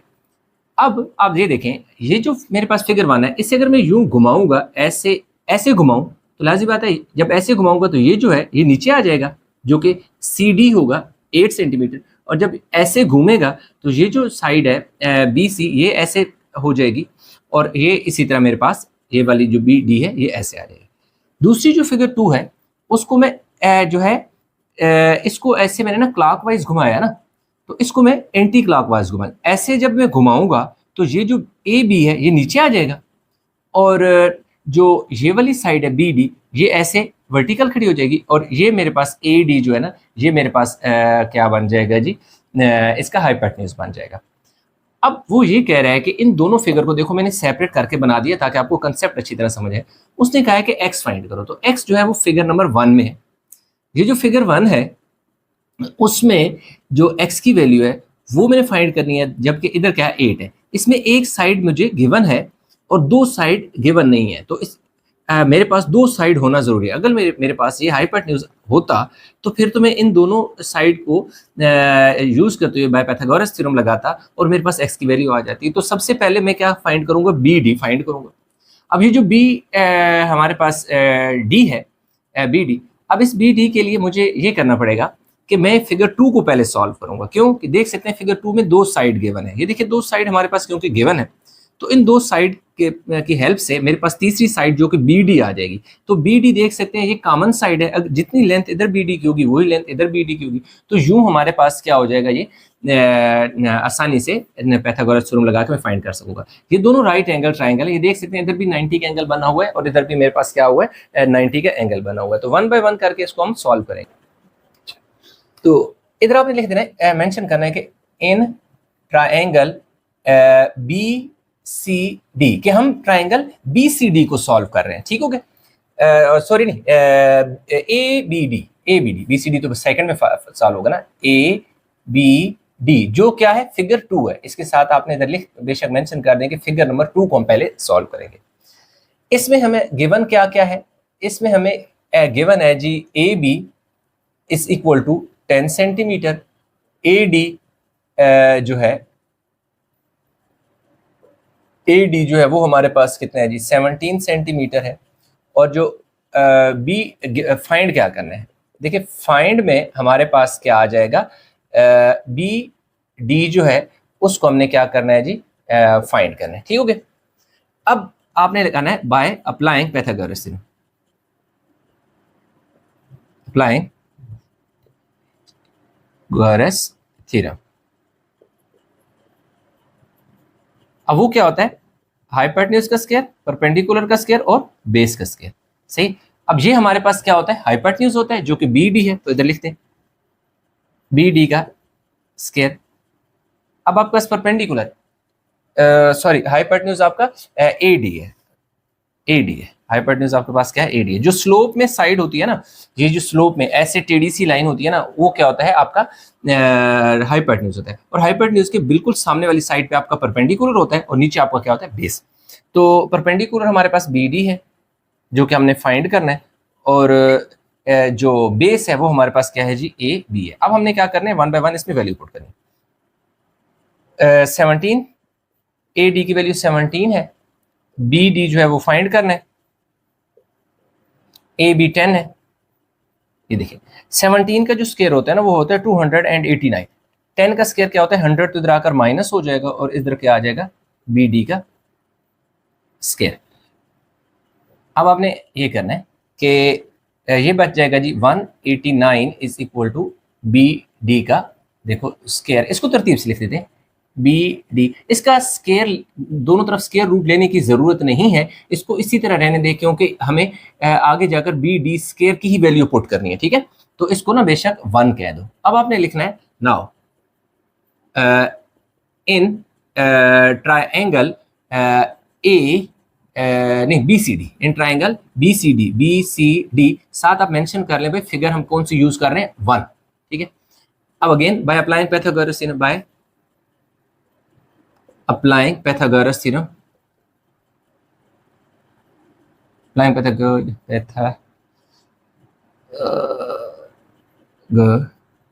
theorem। अब वो क्या कहता है जी हाइपोटेन्यूज का स्क्वायर, परपेंडिकुलर का स्क्वायर और बेस का स्क्वायर। अब इसमें आपका हाइपोटेन्यूज क्या है ये देखें बी डी है, तो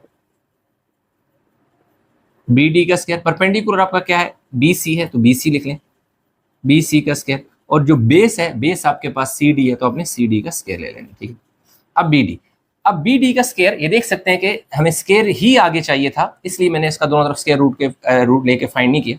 अब मैं यहाँ पर इसकी वैल्यू पुट कर दूंगा 189, ये 189 है। ठीक है जी, is equal to B C हमारे पास क्या है जी एक्स है तो एक्स स्क्वायर हो जाएगा, और जो सी डी है वो हमारे पास 8 है तो 8 का स्क्वायर हो जाएगा। अब यहाँ पे लिखें बाय यूजिंग वन, साथ में लिख देता हूँ बाय यूजिंग इक्वेशन वन, ताकि पता चले कि भाई यहाँ में वन की में जो बी डी था उसकी वैल्यू यहाँ पुट करी। अब एक्स स्क्वायर हो जाएगा। अब क्या करूँगा मैं 189, 8 का स्क्वायर क्या होता है 64, इधर आके 64 हो जाएगा और इस तरफ मेरे पास क्या आ जाएगा जी एक्स स्क्वायर। अब हम 189 में से अगर 64 निकालें तो 9 में से 4 गया तो 5 बचेगा, 6 में से सॉरी 8 में से 6 गया तो 2 बचेगा, और यहाँ क्या आ जाएगा 1 is equal to X square. ठीक होगा। अब आपने क्या करना है कि एक्स स्क्वायर को इधर लेना है और इसका स्क्वायर रूट ले लेना है, और ये जो 125 है ना इसको आपने इधर लिख लेना है। ठीक है। अब इसमें क्या होगा, ये कट जाएगा तो x इज इक्वल टू 125 को हम लिख सकते हैं 25 मल्टीप्लाई बाय 5, क्योंकि 25 और 5 मल्टीप्लाई हो तो 125 बनता है। इनके ऊपर स्क्वायर रूट भी आपने अलग अलग लिख लेना है। ठीक है, इसको थोड़ा सिंप्लीफाई कर रहे हैं ना। ठीक है।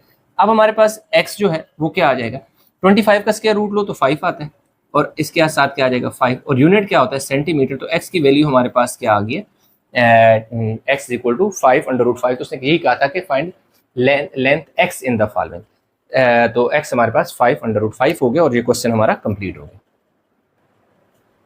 अच्छा, क्वेश्चन 7 की अगर हम बात करें तो उसमें कह रहा है इफ द लेडर कहते हैं कि इसको जी सीढ़ी को, यानी हमारे पास क्या है एक सीढ़ी है प्लेस्ड अगेंस्ट द वॉल, कि भाई एक सीढ़ी है जिसको दीवार के सामने लगाया गया है, यानी ये देखें ये हमारे पास दीवार है, इस दीवार के साथ यूं यानी कि हम देख सकते हैं ये सीढ़ी मैंने बनाई है, ये देखो सीढ़ी लगी हुई है, दीवार है, दीवार के सामने कह रहा है कि सीढ़ी को लगा दिया गया।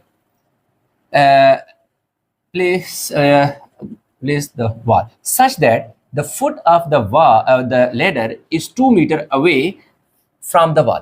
अब कह रहा है कि इस तरह लगी है सीढ़ी को, इस तरह लगाया गया है कि जो फुट है यानी सीढ़ी के ये फुट जो है जो पाँव है सीढ़ी के ऑफ लैडर सीढ़ी के वो 2 मीटर कितने दूर है, अवे दूर है, किससे दूर है, फ्रॉम द वॉल दीवार से, कि ये जो दीवार है उससे जो सीढ़ी के फुट है वो 2 मीटर दूर है, यानी कि दीवार और सीढ़ी जहाँ पे लगी हुई है जहाँ उसके पाँव है इन दोनों के दरमियान जो डिस्टेंस है वो 2 मीटर है।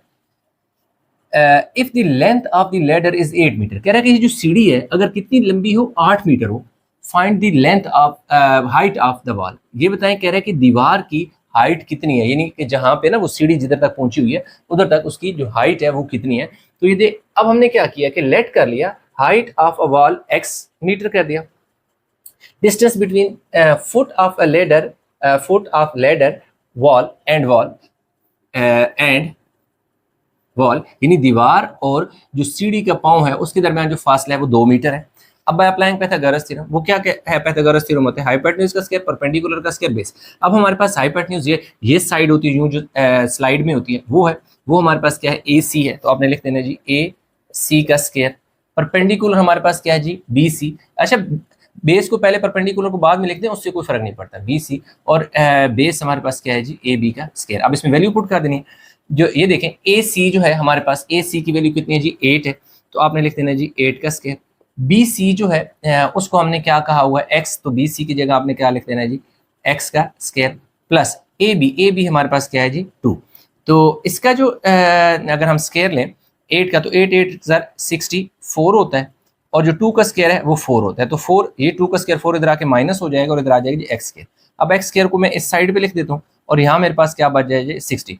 अब देखिए 60 को मैं लिख सकता हूँ ना किससे, ऐसे नंबर से लिखो ना जो 4 मल्टीप्लाई बाय 15, 4 मल्टीप्लाई बाय 15 क्या होता है जी 60 होता है। 4 इसलिए क्योंकि मेरा परफेक्ट स्क्वायर बन जाएगा। देखो x का स्क्वायर इधर स्क्वायर रूट ले लें, 4 का स्क्वायर रूट आप अलग ले लें और 15 का अलग ले लें, ठीक है जी 15 का अलग ले लें, तो स्क्वायर से स्क्वायर रूट कट जाएगा, तो हमारे पास आ जाएगा x इज इक्वल टू 2/15 और क्या आ जाएगा मीटर। अब हम चेक कर लेते हैं कि उसने आंसर किस तरह लिखा हुआ है। अच्छा उसने ना दूसरी तरह स्क्वायर रूट की शक्ल में लिखा है, ठीक है, तो आप इसको ऐसा करें कि इस तरह कर लें तब भी ठीक है, या फिर ऐसा करें कि इसको हम रेज कर देते हैं और डायरेक्ट जो दोनों तरफ स्क्वायर रूट लेते हैं तो वो कर लेते हैं, इधर भी स्क्वायर रूट ले लें, अगले स्टेप में ले लेते हैं, यानी एक्स स्क्वायर इधर भी स्क्वायर रूट ले लें और 60 के ऊपर भी क्या ले लें जी स्क्वायर रूट ले लें, स्क्वायर से स्क्वायर रूट कट जाएगा, तो x इज इक्वल टू कितना आ रहा है हमारे पास जी 7.75 आ रहा है, ठीक है जी 7.75 7.74596 ऐसे आ रहा है ना, तो आप इसे राउंड ऑफ करके हम लिख सकते हैं कि x इज इक्वल टू 7.7। देखो 4 है, 4 के बाद 5, यानी 5 या 5 से बड़ा नंबर हो तो जो इससे पीछे नंबर होता है वो 1 इंक्रीज कर दिया जाता है, इसलिए इसको हम क्या बना देंगे 5। ये राउंड ऑफ जो कंसेप्ट है वो, ये हमारे पास x की वैल्यू आ गई। तो यूँ आप लिख सकते हैं जी, height of wall, height of a wall is equal to 7.75 centimetre. ये हमारे पास इसका क्या आ जाएगा जी, आंसर आ जाएगा फाइनल। तो एक और चीज़ कि अगर आप जैसे मैंने लिखा था ना 2/√15, अगर वो भी लिख देते हैं तो वो भी आंसर गलत नहीं है, वो भी ठीक है, लेकिन आपकी बुक के अकॉर्डिंगली जो आंसर है वो लिख दिया। और इसी के साथ क्वेश्चन नंबर 7 कंप्लीट हो गया। अच्छा, तो क्वेश्चन 8 जो है उसमें कह रहा है the diagonal of a rectangular field ABCD is 9 metre. यहाँ तक एक बात करता है, डायगोनल इसको कहते हैं जो यूं रेक्टेंगल होती है ना, उनको यूं जो लाइन कट कर रही होती है उसको डायगोनल कहते हैं। ये देखो AC मेरे पास डायगोनल है, अगर मैं इसको ऐसे लगाऊं तो ये BD क्या हो जाएगा, डायगोनल। लेकिन वो कह रहा है कि जो डायगोनल है वो क्या है, x + 9 मीटर है। द साइड्स आर, कह रहे साइड्स जो है आर x + 7 मीटर। ये देखिए x + 7 metre and x metre, कह रहा है दूसरा x मीटर है। Find the value of x, कह रहा है वैल्यू ऑफ x फाइंड करें। तो ये जो हमारे पास था ना, ये एक ट्राइंगल थी जिसको मैंने अलग से भी ड्रा कर लिया ताकि आपको पता चले कि ये आसानी, यानी समझने में आसानी हो। तो ये क्योंकि एक राइट एंगल ट्राइंगल है, क्योंकि रेक्टेंगल जो होती है ना उसमें 2 ट्राइंगल्स होती हैं, ठीक है, और 2 राइट एंगल ट्राइंगल होती है। तो ये मेरे पास देखिए ये बन गई है। तो सिंपल नजर आ रहा है कि जब मैं पाइथागोरस थ्योरम लगाऊंगा तो मेरे पास इसका आंसर आ जाएगा। आप सोल्यूशन शुरू कर रहे हैं।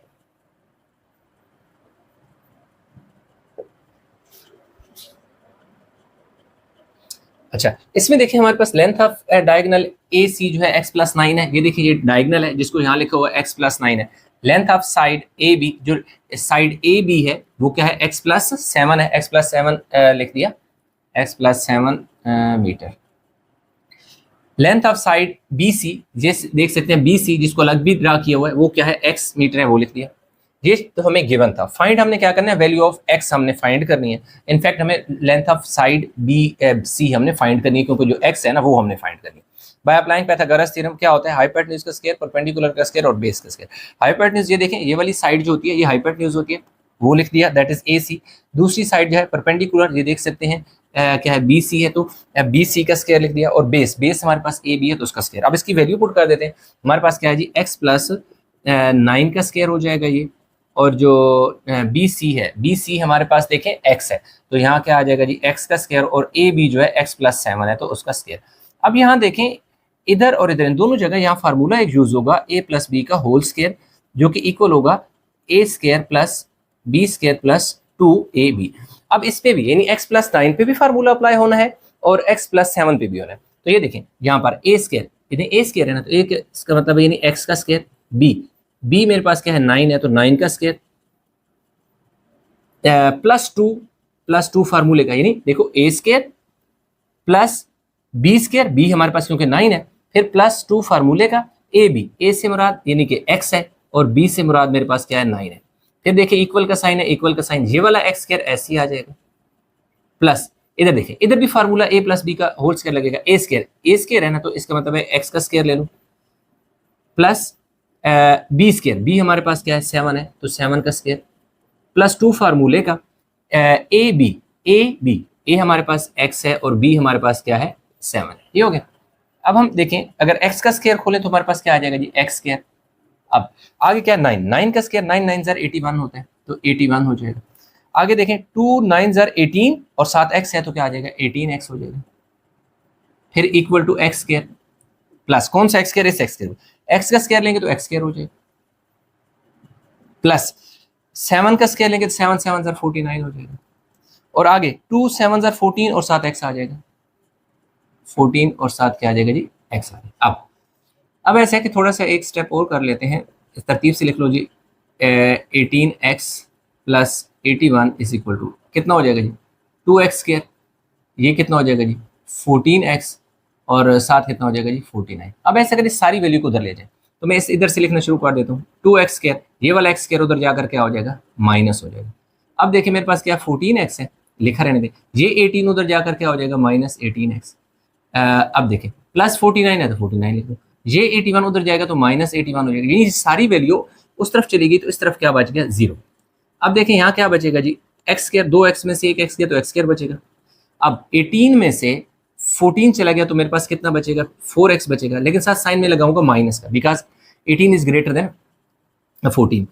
अब 81 से आपने क्या निकालना है, 81 से माइनस 81 से प्लस 49 आपने निकालना है, इधर से कैरी लो, इधर 7 बचेंगे, इधर 11 में से जो है 9 गए तो पीछे क्या बचा जी, 2 बचा, और 7 में से 4 गए तो पीछे क्या बचा, 3, यानी कि पीछे कितना बच जाएगा जी हमारे पास 32। तो अब 32 प्लस का होगा या माइनस का, ये देखिए 81 बड़ा है ना, तो साथ साइन क्या आएगा, माइनस 32 इज इक्वल टू 0। अब इधर 0 था तो अब इधर 0 लगा रहे थे। अब मिड टर्म ब्रेक होगा, एक्स स्क्वायर, अब minus 8x plus 4x minus 32। अब देखिए ये मिड टर्म जो ब्रेक होता है ना, इसमें ये होता है कि इन दोनों का जो प्रोडक्ट है ना, जो आता है वो क्या होना चाहिए, इन दोनों का प्रोडक्ट, यानी कि ये फर्स्ट और लास्ट का जो प्रोडक्ट है, ये देखिए इन दोनों का प्रोडक्ट कितना बनता है, माइनस 32x बनता है, सॉरी एक्स स्क्वायर बनता है। अब इन दोनों का भी यही प्रोडक्ट बनना चाहिए, प्लस माइनस माइनस 8 4 32 एक्स और एक्स एक्स स्क्वायर। अब ये देखें पहली कंडीशन ये होती है कि जो फर्स्ट और लास्ट का प्रोडक्ट है वो वही प्रोडक्ट उन दो नंबर का बनना चाहिए जो आपने दरमियान वाले नंबर की जगह लिखे हैं, यानी जिस टर्म को ब्रेक किया है, यानी ये दरमियान वाली टर्म मिड टर्म है, इसको ब्रेक करके जो दो नए वैल्यू में लिखा है, नई दो टर्म बना ली हैं उससे, उनका प्रोडक्ट वही होना चाहिए जो फर्स्ट और लास्ट का प्रोडक्ट। पहली कंडीशन ये सेटिस्फाई होनी चाहिए। दूसरी ये होनी चाहिए कि अगर हम उनको सॉल्व करें, यानी दरमियान वाली को टर्म को जो तोड़कर नई दो टर्म में लिखा है, नई दो वैल्यू में लिखा है, उनको सॉल्व करो तो यही बनना चाहिए। अब देखिए माइनस 8x में से प्लस 4x निकालो तो मेरे पास माइनस 4 ही बचता है। और देखें एक और चीज, हमेशा आपने करना ये होता है कि जो गिवन साइन होता है ना, वो बड़े नंबर के साथ लगाते हैं और दूसरा साइन छोटे के साथ लगाते हैं। अब क्योंकि गिवन साइन माइनस था तो हमने बड़ा 8 था इसके साथ माइनस लगाया, और जो बड़ा छोटा नंबर था उसके साथ हमने क्या लगाया, प्लस। अगर यहाँ प्लस होता तो फिर मैं क्या करता, इधर प्लस लिखता इधर माइनस। तो ये जो मैंने चीजें लिखी हैं ये सिर्फ आपको कंसेप्ट एक्सप्लेन करने के लिए लिखी हैं, इनकी जरूरत नहीं होती तो इनको हटा देते हैं। अब इसमें से एक्स कॉमन ले लो, देखें एक्स कॉमन लिया तो 2x से एक बाहर एक बच जाएगा, और माइनस 8x एक ही था बाहर चला गया। अब इन दोनों में से 4 कॉमन आएगा, क्योंकि x इधर नहीं है तो x कॉमन नहीं आ सकता। 4 बाहर x बच गया। अब देखिए 4 का टेबल 32 पे 8 टाइम जाता है, यानी 4 8 टाइम 32 0। अब x माइनस 8 और दूसरा क्या बचेगा x प्लस 4, क्यों कि x माइनस 8 दो दफा था तो हमने कॉमन ले लिया, यानी एक बार लिख लिया। तो ये जब एक बार लिखा तो ये समझिए खत्म हो गया, फिर पीछे ये x बचता है और ये प्लस 4 बचता है। दूसरी तरफ हमारे पास क्या आ गया जी 0। अब इनको 1 बाय 1 0 पुट करें, x माइनस 8 को भी 0 के इक्वल पुट कर दें और x प्लस 4 को भी 0 के इक्वल पुट कर दें, तो x इज इक्वल टू जो 8 है ये हमारा आंसर आ जाएगा। और ये जो है ना x is equal to minus 4 क्या है जी, ये क्या हो जाएगा, नॉट पॉसिबल। क्या हो जाएगा, not possible, because sides and never be negative, कि जो साइड होती है ना वो नेगेटिव नहीं होती, साइड कैन नहीं हो सकती, side can never be negative, can never be negative. ठीक है, साइड जो होती हैं कभी भी नेगेटिव नहीं होती, तो क्योंकि -4 इसलिए साइड कभी इनकी साइड नेगेटिव नहीं होती है, इसलिए हमने क्या कर दिया, हमारे पास x इक्वल टू 4 जो है, जो हमारा जो फाइनल आंसर आ जाएगा, फाइनल आंसर आ जाएगा जी value of x is equal to 8 और साथ क्या है, यूनिट क्या है जी, मीटर। ठीक है, तो ये हमारे पास इसका आंसर आ गया और क्वेश्चन 8 हमारा कंप्लीट हो गया। अच्छा, क्वेश्चन 9 जो है ना, क्वेश्चन 9 में उसने दो पार्ट दे दिए, एक उसने ये फिगर दे दिए और एक ये दे दी, यानी 1 और 2, और कह रहा है calculate the value of x in each case, यानी इसमें भी x की वैल्यू फाइंड करनी है, इसमें भी। ये देख सकते हैं कि ये एक राइट एंगल ट्राइंगल है, इसमें ये देखिए हमारे पास क्या है, हाइपोटेन्यूज है, ये हमारे पास परपेंडिकुलर हो जाएगा और ये हमारे पास बेस हो जाएगा। तो अब हमने क्या करना है कि जी 1 का सोल्यूशन हम लिखने लगे। तो इसमें जो गिवन है वो बेशक साथ आप मेंशन में कर देता हूँ। गिवन में हमारे पास जो ए बी है ना वो इक्वल है, मेजरमेंट ए बी जो है वो हमारे पास जी 12 सेंटीमीटर है, मेजरमेंट जो बी सी है वो x सेंटीमीटर है, जो हमने फाइंड करना है इनफैक्ट। और दूसरा हमारे पास जो ए सी है वो हमने क्या करना है जी, 20 सेंटीमीटर है, ये cm है, ठीक है जी, सेंटीमीटर है। और फाइंड क्या करना है जी, फाइंड हमने करना है एक्स, एक्स हमने value of x, find value of x हमने क्या करनी है जी, उसको फाइंड करना है, ठीक होगी। अब हमने क्या करना है कि bye applying Pythagoras theorem, by applying theorem, अब हमने क्या करना है जी, पाइथागोरस थ्योरम अप्लाई कर लेते हैं। वो क्या है, हाइपोटेन्यूज का स्क्वायर, परपेंडिकुलर का स्क्वायर होता है और बेस का स्क्वायर। जो हाइपोटेन्यूज है वो हमारे पास ए सी का स्क्वायर है, उसी के सामने परपेंडिकुलर होता है जो कि बी सी है, बी सी का क्या आ जाएगा जी, स्क्वायर आ जाएगा। और साथ बेस आप ए बी कह दो, ए बी का स्क्वायर। अब वैल्यू पुट कर दो, ये जो हमारे पास हाइपोटेन्यूज है ना, हाइपोटेन्यूज के सामने परपेंडिकुलर होता है, तो ये 20 है। ए सी जो है वो 20 का स्क्वायर हो जाएगा, बी सी जो है, बी सी की वैल्यू क्या है जी, एक्स स्क्वायर हो जाएगा, और ए बी जो है वो कितना है जी, 12। अब आप देखें 20 का जो स्क्वायर है, 20 का स्क्वायर जो है वो 200 सॉरी 400 हो जाए, 2 2 4 और 0 को डबल कर दें। और ये जो 12 का स्क्वायर है ये होता है 144, इधर क्या आ जाएगा जी, एक्स स्क्वायर। तो इसमें हमारे पास बचेगा जी 256, 256 is equal to X square.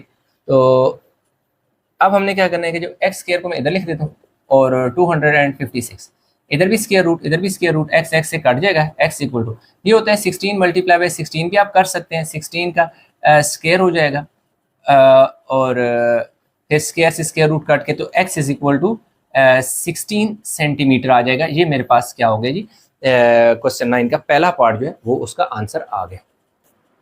जो पार्ट 2 है ना, पार्ट 2 में उसने दो हमें ट्राइंगल दे दिए, इसमें उसने साथ एंगल भी, यस इधर उसने ना 90 का एंगल शो किया, यानी कि राइट इधर 90 है तो डेफिनेटली इधर भी 90 का ही एंगल बनेगा, क्योंकि टोटल जो एंगल होता है 180 होता है। अब उसने एक हमें दे दी बी सी डी, जिसकी उसने ये वाली साइड भी दे दी, ये वाली साइड दे दी, तो ये वाली नहीं दी। दूसरी जो उसने हमें दे दी ना ए बी डी, ये वाली फिगर दे दी, इसमें उसने ये वाली साइड तो हम लिख सकते हैं 4 सेंटीमीटर। उसकी वजह यह है कि उसने हमें खुद कहा है कि जो ए बी है और जो बी सी है, ये दोनों ए बी और बी सी दोनों इक्वल है। अगर ये ए बी और बी सी इक्वल है तो उसने बी सी तो खुद बताया हुआ है, अगर बी सी उसने खुद बताया तो इसका मतलब है कि ए बी भी तो इतना होगा। इसमें देखो एक साइड हमें गिवन है, ना ये साइड गिवन है ना ये साइड गिवन है, तो हम ये वाली जो फिगर है यानी ट्राइंगल है ए बी डी, उसको तो हम नहीं सॉल्व कर सकते। पहले हम सॉल्व करेंगे बी सी डी को, क्यों, क्योंकि बी सी डी में ये और ये साइड गिवन है। जब ये दोनों साइड गिवन है, पाइथागोरस थ्योरम लगाएंगे तो हमारे पास बी डी आ जाएगा। जब बी डी आ जाएगा तो हमारे पास इस ट्राइंगल को भी फिर हम सॉल्व कर सकेंगे, क्यों कि इसकी ये साइड भी आ जाएगी और ये साइड उसने खुद दे दी है, तो ये दो साइड जब आ जाएगी इनकी हेल्प से हम एक्स निकाल लेंगे। ठीक है, जो गिवन था ये देखिए मैंने लिख दिया। अब उसके बाद मैंने बता दिया कि बी सी डी को मैं सॉल्व करने लगा, बी सी डी इसमें पाइथागोरस लगाने लगा। हाइपोटेन्यूज का square is equal to perpendicular का स्क्वायर और बेस का स्क्वायर। हाइपोटेन्यूज ये वाली साइड होती है, यूं जो स्लोप में होती है, ये क्या है सी डी है, तो ये देख सकते हैं मैंने सी डी लिखा। हाइपोटेन्यूज के बिल्कुल सामने परपेंडिकुलर होता है जो कि बी डी है, तो देखिए परपेंडिकुलर की जगह बी डी, और बेस मेरे पास ये वाली साइड होती है जो कि बी सी है, वो लिख दिया। अब इनकी वैल्यू पुट कर दूंगा, ये देख सकते हैं कि सी डी हमारे पास 5 है, तो हमने 5 का स्क्वायर ले लेने। बी डी क्योंकि मैंने फाइंड करना है तो बी डी को मैं ऐसे ही रहने दूंगा, ठीक है, बी डी का स्क्वायर। और बी सी देख सकते हैं कि उसने हमें कितना दे दिया, 4 है, तो हम इधर क्या लिख लेंगे जी, 4 का स्क्वायर। इधर देखो 5 का स्क्वायर कितना हो जाएगा जी, 25 हो जाएगा, और 4 का स्क्वायर कितना होता है 16, इधर आके माइनस करा दो 16, और दूसरी तरफ क्या आ जाएगा, बी डी का आपने स्क्वायर लेना। अब मैं बी डी का स्क्वायर, बी डी को इधर लिख देता हूँ, और इसका जो पीछे बचेगा, इधर बचेगा जी 9, तो इसको मैं क्या लिख लेता हूँ 9। अब क्या है कि इसको फिलहाल मैं क्या करता हूँ कि इसको चेंज नहीं करता, इसको मैं इसी तरह रहने देता हूँ। उसकी वजह यह है कि आगे चलकर मुझे बी, वैसे आप लिखना चाहें तो B D is equal to क्या आ जाएगा आपके पास 3 सेंटीमीटर आ जाएगा, यानी आप ऐसे लिख सकते हैं क्योंकि दोनों तरफ स्क्वायर रूट लेंगे तो ये 3 आ जाएगा। अब आपने क्या करना है कि इसको मैंने 1 दे देता हूँ, in triangle A B D. अब मैं ए बी डी को यूज करने लगा, तो ए बी डी में यहाँ पे अलग से ड्रा भी करके आपको बता देता हूँ। ये देखिए मेरे पास ए है, ये मेरे पास क्या है जी बी है, ये मेरे पास क्या है जी डी है। इधर उसने 4 सेंटीमीटर तो दे दिया ना, ये इधर एक्स है, और इधर आप लिख सकते हैं जी 3 सेंटीमीटर, ऐसे लिख लें, या बी डी का स्क्वायर जो है वो लिख लें। अब देखें इधर भी आपने क्या करना है, bye applying Pythagoras theorem, applying Pythagoras theorem. Pythagoras theorem ये कहता है कि जो हाइपोटेन्यूज का स्क्वायर इक्वल होता है परपेंडिकुलर का स्क्वायर और बेस का स्क्वायर। जो हाइपोटेन्यूज होता है, हाइपोटेन्यूज हमारे पास होता है जी, ये वाली साइड है, ये देख सकते हैं, जो कि ए डी है, तो ए डी का स्क्वायर लिख लें। हाइपोटेन्यूज के सामने परपेंडिकुलर जो कि बी डी है, तो आपने लिख देना जी बी डी का स्क्वायर, और बेस हमारे पास ए बी है, तो ए बी का आपने क्या ले लेना है जी, स्क्वायर। अब ए डी की जो वैल्यू है वो हमें क्या है, एक्स है, तो आपने एक्स लिख देना जी एक्स स्क्वायर। बी डी का स्क्वायर, ये देखिए बी डी का स्क्वायर, इसलिए मैंने कहा था कि आगे मुझे बी डी का स्क्वायर ही यूज करना है, तो इसलिए मैं बी डी की स्क्वायर की जगह क्या लिखूंगा 9। और ये जो ए बी है, ए बी की जगह देखो 4 है, तो 4 का देखो स्क्वायर ले लेंगे, तो ये एक्स स्क्वायर हो जाएगा, यहाँ हो जाएगा जी 9, और ये कितना हो जाएगा जी 16। ठीक है, हो सकता है आप आज स्टूडेंट होते हैं कि भाई ये 9 क्यों डायरेक्ट लिख लिया, तो चलें आप ऐसे भी लिख सकते हैं यार, देखो 3 का स्क्वायर, तो फिर भी 9 और 16 हो जाएगा, इन दोनों को ऐड करो तो कितना हो जाएगा जी 25 हो जाएगा, और इधर क्या आ जाएगा एक्स स्क्वायर, इधर भी स्क्वायर रूट लिया, इधर भी स्क्वायर रूट लिया, तो यूं हमारे पास x जो है वो किसकी इक्वल आ गया जी 5 और 7 सेंटीमीटर लिख लें। फाइनल आंसर जो है आपने लास्ट में लिख लेना है, final value of x is equal to 5 centimetre. तो यूं हमारे पास जो एक्सरसाइज थी जी ये 6.5 ये कंप्लीट हो गई। आई होप कि इसमें कोई कन्फ्यूजन नहीं होगी, फिर भी अगर कहीं भी किसी जगह कन्फ्यूजन होती है तो नीचे कमेंट में ज़रूर बताइएगा, तो इंशाल्लाह वो आपका मसला डेफिनेटली मैं रिस्पॉन्ड करूँगा, सॉल्व करने की कोशिश करूँगा।